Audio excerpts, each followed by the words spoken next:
Телевизор қарайығызмы?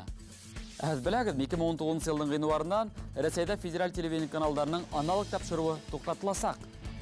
Уларға алмашқа юғары сифатлы 20 төп федераль канал һәм БСТ телеканалы келе, өттәуіне бүтінней бушлай.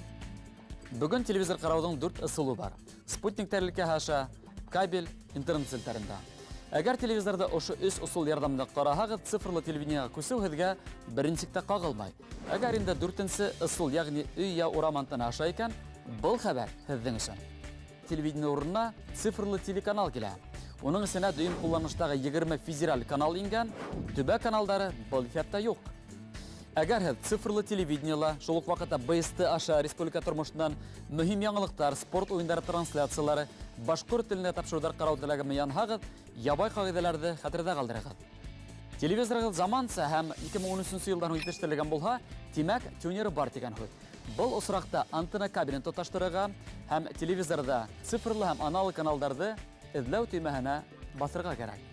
Әгәр телевизорғы тюнер екен 20 каналды қарау құқығын алу үшін 2 сығышлы цифрлы приставка атып алырға шығығыз. Һәм телевизорда цифрлы һәм аналог каналдарды көйләү мөһим. Шул сақта федераль каналдарды һәм иң мөһиме БСТ-ны қарау мөмкин.